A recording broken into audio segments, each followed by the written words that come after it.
हमारे प्रदेश के मुख्यमंत्री हैं। आज भारतीय संस्कृति की पुनर्स्थापना का दौर है। दुनिया का वो सबसे प्राचीन शहर बनारस, जब मानव सभ्यता का विकास हो रहा था और लोग जंगलों में रहते थे, उस वक्त भी बनारस एक शहर के रूप में विद्यमान था। दुनिया के लिए अध्यात्म का केंद्र ईसापुर बनारस। आज अगर आप वहां जाएंगे तो जिस तरीके से गंगा से सीधा कॉरिडोर के माध्यम से त्रिकालदर्शी बाबा विश्वनाथ धाम को जोड़ा गया, ये अपने आप में हमें एहसास कराता है। इसके लिए हम वर्षों से प्रतीक्षा कर रहे थे। आज आपकी विधानसभा में फिल्म सिटी आने वाली है। आज आपकी विधानसभा में मल्टीनेशनल कंपनियों की बाढ़ आई हुई है, जो माध्यम बनेंगी आप लोगों की खुशहाली का, जो माध्यम बनेंगी उन नौजवानों का जो अपने लिए रोजगार की प्रतीक्षा कर रहे थे। और अपैरेल पार्क के माध्यम से हम ग्रामीण और शहरी क्षेत्र की महिलाओं को 70% रोजगार दे पाएं, इसका पूरा खाका तैयार कर दिया गया। जैसा भी मैंने काम किया वो सब आपकी नजर में, और मेरी इच्छा है कि आपका सेवक बनकर आपकी इस विधानसभा को तरक्की की बुलंदियों तक ले जाऊं और आप लोगों का सम्मान बढ़ाने का काम करूं। विधायक धीरेंद्र सिंह, इस भावना के साथ मैं आज आप लोगों के बीच में हूं 10 फरवरी के लिए, जिस दिन आप सभी लोगों को वह एहसास कराना है हिंदुस्तान को कि 10 मार्च को योगी आदित्यनाथ जी दोबारा उत्तर प्रदेश के मुख्यमंत्री के तौर पर शपथ लेंगे। वह योगी आदित्यनाथ जी जिन्होंने इस प्रदेश की 25 करोड़ आवाम के लिए, उनकी सुख सुविधा के लिए दिन रात मेहनत की और एक माहौल दिया है पूरे उत्तर प्रदेश को माफिया मुक्त और सुरक्षा का। तो योगी जी इस प्रदेश के मुख्यमंत्री बने और सन 2024 में चूंकि उत्तर प्रदेश से होकर दिल्ली का रास्ता जाता है, देश के प्रधानमंत्री फिर नरेंद्र मोदी बने। भारत माता की जय। मैं तो केवल एक माध्यम हूं। उत्तर प्रदेश के मुख्यमंत्री की ताकत बढ़ाने के लिए और भारतीय जनता पार्टी के उस सपने को साकार करने के लिए जो पंडित दीनदयाल उपाध्याय ने देखा था, समाज के अंतिम छोर का उत्थान। तो इसी भावना से मैं आपसे निवेदन करता हूं, मेरी मदद कीजिए और जिस तरीके से आपने पिछली बार मुझे विधायक बनाया था, एक बार और सेवा का मौका दीजिए। मैं आपके सम्मान को ही बढ़ाऊंगा।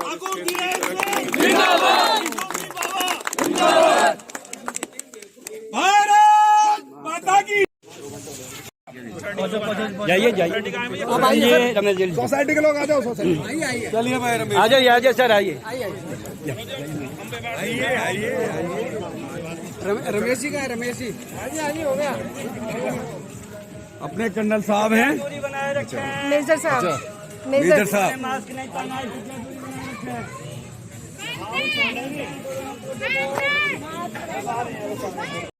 सुनो, देखिए, आज जिस हम चुनाव में हैं, वह चुनाव तय करेगा इस प्रदेश की तरक्की और सुरक्षा को। इस प्रदेश को उन माफियाओं से मुक्त करने के लिए जरूरी है कि हम योगी आदित्यनाथ जी को दोबारा इस प्रदेश का मुख्यमंत्री बनवाएं। आपने मुझे पहले भी सेवा का मौका दिया था और मेरा प्रयास रहा कि आपका सम्मान बढ़े और आपके क्षेत्र में तरक्की हो। दोबारा भारतीय जनता पार्टी ने मुझे आपके प्रत्याशी के तौर पर आपके बीच में भेजा है और वह विकास की जो डोर है वह टूटने ना पाए, सतत विकास होता रहे। जो एक सुरक्षा का माहौल योगी आदित्यनाथ जी के नेतृत्व में इस प्रदेश को प्राप्त हुआ है, वह और मजबूत हो। और हम जिस डगर पर आगे बढ़ रहे हैं वह डगर है सांस्कृतिक पुनर्स्थापना और हमारे गौरवान्वित करने वाले उस अतीत की स्थापना का, जिसे देश के दो नेता अपने कंधों पर लेकर इस मुल्क को दुनिया में आगे बढ़ाने का काम कर रहे हैं। वह देश के प्रधानमंत्री नरेंद्र मोदी जी और प्रदेश में योगी आदित्यनाथ जी, जिनकी आज डिमांड अन्य प्रांतों के लोग भी करते हैं कि हमें योगी जी जैसा मुख्यमंत्री चाहिए।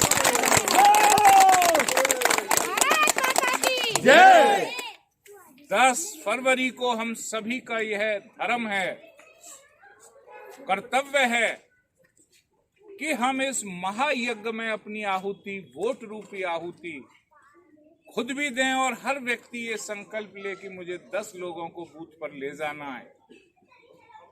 हम राष्ट्र की मजबूती के लिए काम कर रहे हैं, हम इस प्रदेश की तरक्की के लिए काम कर रहे हैं, सुरक्षा के लिए काम कर रहे हैं और हम इस प्रदेश के उन मजलूमों के लिए काम कर रहे हैं जिन तक सरकारी योजनाएं पहले पहुंच नहीं पाती थी 2017 से पहले। तो मेरे साथियों, यह हमारा कर्तव्य भी है और धर्म भी है कि हम उन लोगों को मजबूत बनाएं जिन्होंने इस प्रदेश और देश को मजबूत बनाने का काम किया है।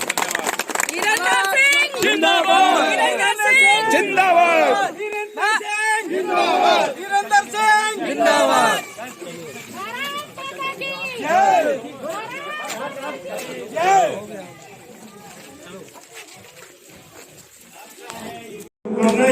तो मैं जो हमारे 8 अधिकारी हैं उनसे आपका स्वागत करना चाहूंगा। 2 मिनट आपके लूंगा। हमारे अध्यक्ष जी आप भी खड़े हो जाए प्लीज। हमारे हमारे प्रभारी हैं।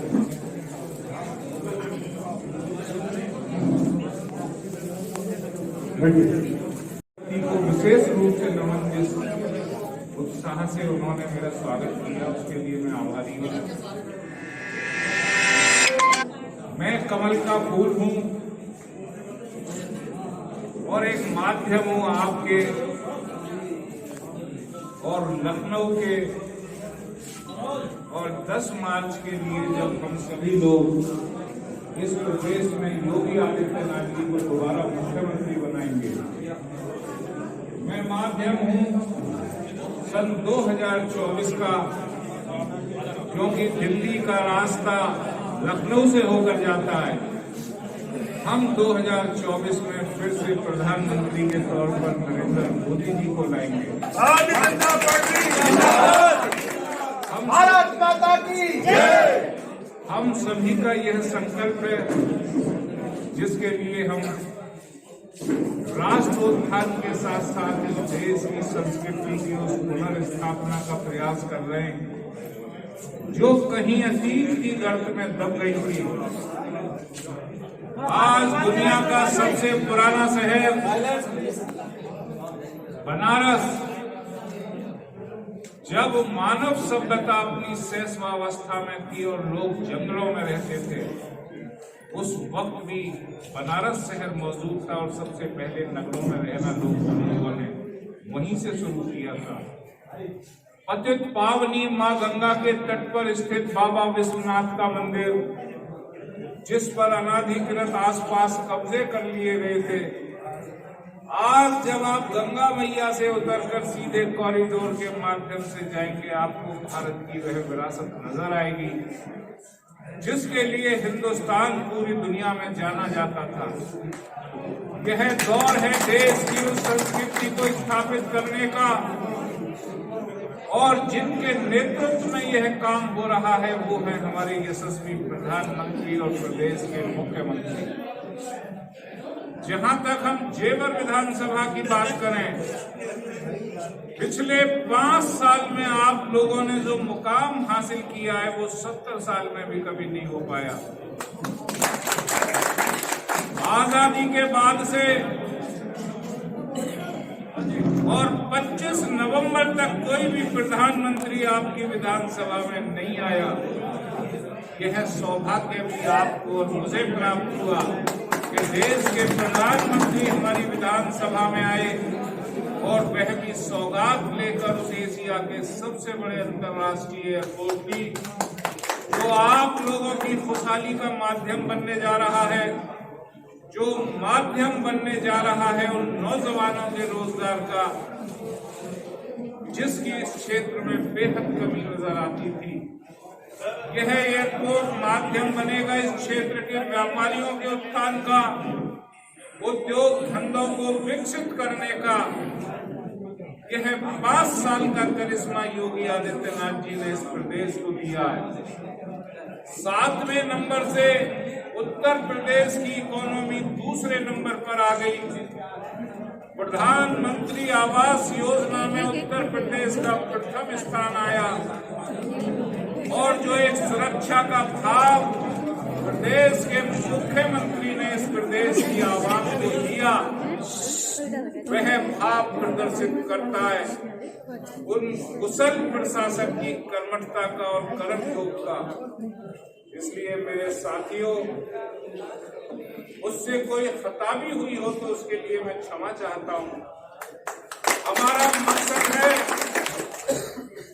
उत्तर प्रदेश में दोबारा ऐसे यशस्वी मुख्यमंत्री शपथ ग्रहण करें जिससे हम मार्ग प्रशस्त करें उस दिल्ली का जहां से हिंदुस्तान अपना वैभव प्राप्त कर रहा है।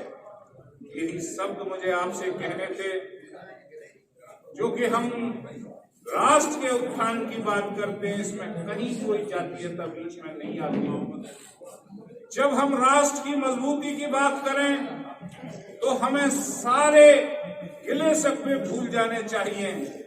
हमें सिर्फ और सिर्फ इस हिंदुस्तान के उत्थान के लिए कार्य करना है, अपनी सनातन संस्कृति के उस वैभव को प्राप्त करना है जो भारत माता की जय, भारत माता की जय। 10 तारीख को भूल मत जाइएगा, 10 फरवरी को वह दिन प्रदेश और देश के इतिहास का वह स्वर्णिम दिन होना चाहिए जिसकी गूंज पूरी दुनिया में जाए। और जेवर विधानसभा को जो सौगात केंद्र और उत्तर प्रदेश सरकार ने दी है आपके स्वर्णिम भविष्य के लिए, एक एक व्यक्ति का यह कर्तव्य बनता है कि हम उस विकास के रूप में अपनी वोट की ताकत इस्तेमाल करते हुए उस दिन को ऐतिहासिक बनाए और योगी आदित्यनाथ जी को दोबारा उत्तर प्रदेश का मुख्यमंत्री बनने का मार्ग प्रशस्त करें। आप सभी का धन्यवाद।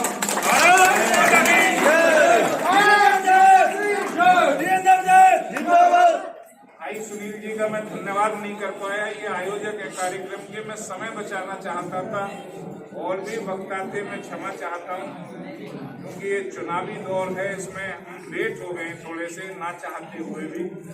आप सभी मेरी भावना समझते हुए क्षमा करेंगे, ऐसा मैं आप सभी से प्रार्थना करता हूँ। धन्यवाद।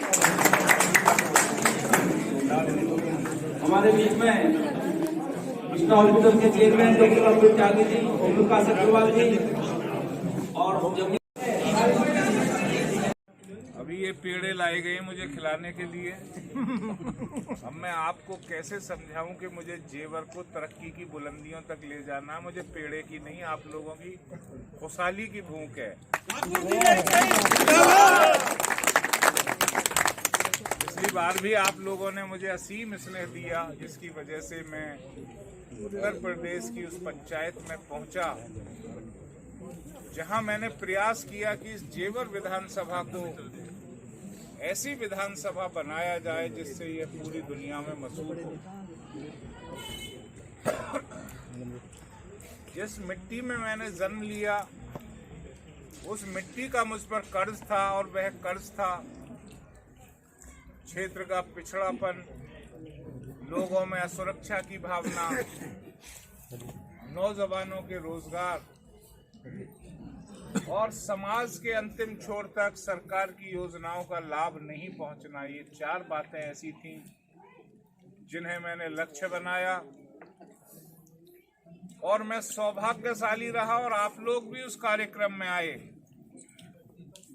1947 में यह मुल्क आजाद हुआ था लेकिन देश का कोई प्रधानमंत्री जेवर विधानसभा में नहीं आया। 25 नवंबर को हम लोग उस ऐतिहासिक क्षण का हिस्सा बने और अपने को गौरवान्वित महसूस किया। देश के प्रधानमंत्री और जिनका नाम नरेंद्र मोदी जी हो और वह भी जेवर में आए, एशिया के उस सबसे बड़े अंतर्राष्ट्रीय एयरपोर्ट की सौगात लेकर जो इस क्षेत्र की खुशहाली में 4 चांद लगाएगा। नरेंद्र मोदी वह खुशहाली होगी नौजवानों के लिए रोजगार का सृजन, वह खुशहाली होगी उद्योगपतियों का, व्यापारियों का उत्थान, वह खुशहाली होगी हर घर में रोजगार, वह खुशहाली होगी उन श्रमिकों का उत्थान जो खेतीहर मजदूर के रूप में कार्य करते हैं लेकिन उन्हें पूर्ण रूप से मजदूरी नहीं मिल पाती है। एक एयरपोर्ट आने के बाद में इतनी औद्योगिक गतिविधियां और एक्टिविटी होती हैं जिसका लाभ आपके जिले को ही नहीं वरन पूरे एनसीआर क्षेत्र को होगा, क्योंकि आप जानते हैं एयरपोर्ट बना दिल्ली में और शहर बस गया गुड़गांव, सिर्फ और सिर्फ अंतर्राष्ट्रीय इंदिरा गांधी इंटरनेशनल एयरपोर्ट की वजह से। आज हम सौभाग्यशाली हैं कि वह फिल्म सिटी जो मुंबई में है और जो महाराष्ट्र की अर्थव्यवस्था का आधार है, आज एक ऐसी फिल्म सिटी आपकी विधानसभा में बनने जा रही है। मैं अगर आपको बताना शुरू करूं कि क्या क्या विकास कार्य हुए हैं और क्या होने जा रहे हैं तो हो सकता है 4-5 घंटे मुझे लग जाएं। मैं तो थकूंगा नहीं, क्योंकि मेरी तो भूख है विकास। हो सकता है आप सुनते सुनते थक जाएं, लेकिन अब विषय ये है कि देश के प्रधानमंत्री हमारी विधानसभा में आए, प्रदेश के वो मुख्यमंत्री हमारी विधानसभा में आए जो चाहते हैं कि जेवर आर्थिक राजधानी बने इस उत्तर प्रदेश की। तो फिर हमारा क्या फर्ज बनता है? योगी आदित्यनाथ जिंदाबाद, भारत माता की जय। हमारा फर्ज बनता है कि 10 फरवरी को हम उस महायज्ञ में अपनी आहुति दें, जो यज्ञ पूर्ण होगा 10 मार्च को, जब उत्तर प्रदेश के मुख्यमंत्री योगी आदित्यनाथ बने। और वह यज्ञ पूर्ण होगा सन 2024 में, चूंकि दिल्ली की गद्दी का रास्ता उत्तर प्रदेश से होकर जाता है। जिन लोगों ने इतने विकास की सौगात हमें दी, हमारे स्वर्णिम भविष्य के लिए खाका तैयार कर दिया, यह हमारा कर्तव्य बनता है कि 10 फरवरी को हम अपने कर्तव्य का पालन करें और पूरी दुनिया में यह दिखा दें कि जिन महापुरुषों ने जेवर को तरक्की की बुलंदियों तक पहुंचाने में अहम भूमिका निभाई है, वहां का वोटर भी उनकी हौसला अफजाई के लिए अपने वोट की चोट से एक ऐसा संदेश लिखेगा जिससे लोग समझें कि देश का लोकतंत्र विकास को वोट देता है, जातीयता को नहीं। देश का लोकतंत्र उन लोगों को वोट देता है जो देश को मजबूत करने के लिए काम कर रहे हैं, और देश का आवाम उन लोगों के साथ है जो भारतीय संस्कृति की पुनर्स्थापना का काम कर रहे हैं। देश का लोकतंत्र उन लोगों के साथ है जो अतीत के झरोखे में दब गए भारत के उस गौरवशाली इतिहास की पुनर्स्थापना का कार्य कर रहे हैं। आज बनारस जैसा शहर अपने उस अतीत की वापसी की ओर है, जब ईसा पूर्व मानव सभ्यता का विकास शुरू हुआ था, जब लोग बाग जंगलों में रहते थे, उस वक्त पहले नगर के रूप में बनारस जाना जाता था। दुनिया का सबसे बड़ा शहर आज बदल रहा है, उस पे अवैध कब्जे कर उसके स्वरूप को बिगाड़ दिया था। जहां पूरे तपस्वी और दुनिया में अध्यात्म में रुचि रखने वाले लोग इसलिए आते थे कि हम एक बार काशी के दर्शन जरूर करें। आज उस काशी की जो पुनर्स्थापना हुई है, पतित पावनी माँ गंगा से जो एक कॉरिडोर का निर्माण बाबा विश्वनाथ त्रिकालदर्शी के मंदिर के लिए बनाया गया है, आप वहां जाइए और देखिए कि आप कितना गौरवान्वित महसूस करेंगे अपने उस हिंदुस्तान की संस्कृति को याद कर, जब पूरी दुनिया में इसका डंका बजता था। तो जो नेतृत्व हमें वह एहसास करा रहे हैं, हमारे देश को मजबूत कर रहे हैं, हमारी विधानसभा को मजबूत कर रहे हैं, हम सभी का ये नैतिक फर्ज बनता है कि हम अपने वोट की ताकत से उनको मजबूत करें। भारत माता की जय, भारत माता की जय, ठाकुर साहब की जय, ठाकुर साहब की जय, ठाकुर साहब की जय, ठाकुर साहब की जय। मैं तो एक माध्यम हूँ और मेरे अंदर जो सेवा भाव है, वह सेवा भाव आपके इस क्षेत्र की तरक्की का कारण बन सकता है, आप लोगों की खुशहाली का कारण बन सकता है। मैं आज माध्यम हूँ योगी आदित्यनाथ जी को मुख्यमंत्री बनाने का, क्योंकि आपकी सीट निकलेगी तभी तो ताकत बढ़ेगी उत्तर प्रदेश में। और आज जेवर के नाम से पूरे उत्तर प्रदेश में चुनाव लड़ा जा रहा है। इतनी सौगात इन सरकारों ने हमें दी हैं, इसलिए हमारा और ज्यादा फर्ज बनता है कि हम लोग, जिन लोगों ने हमारे क्षेत्र को तरक्की दी है, हम लोग उनके साथ खड़े होकर उनके कंधों को मजबूत करें। यही मुझे आपसे कहना था। आप सभी का बहुत बहुत धन्यवाद। भारत माता की जय, भारत माता की जय। आप लोगों ने मुझे राजनीति में आगे बढ़ाया, जब भी मुझे जरूरत पड़ी। मैं सभी लोगों को जानता हूं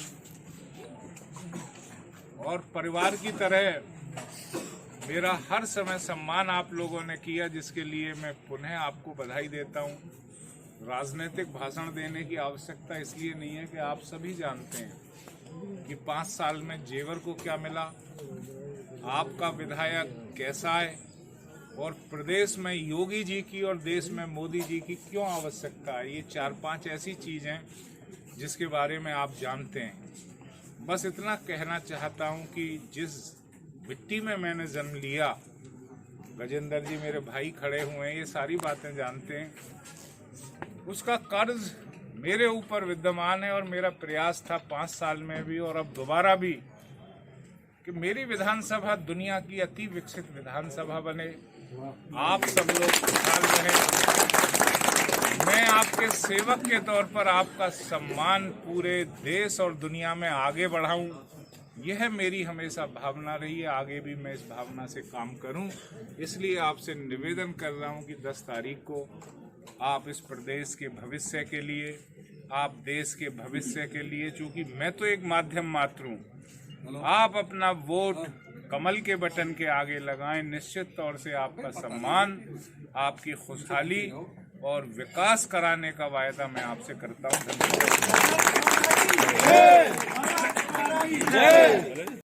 मतलब जवान पीढ़ी तक सब आपके साथ। वाह। आज की गठित ऑर्गेनाइजेशन लगभग 2500 परिवार हम लोग इस शहर में, इस ग्रेटर नोएडा में, और तन मन से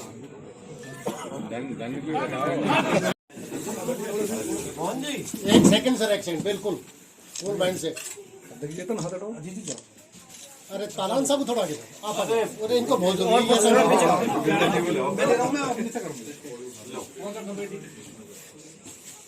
सर जी। नीचे आप भी आ जाओ, अभी जाओ। जगह तो कम है वहाँ पे। शानदार। शैतानी ताकतों के आगे योगी ताकत क्या मान वो रखेगी शैतानी ताकत।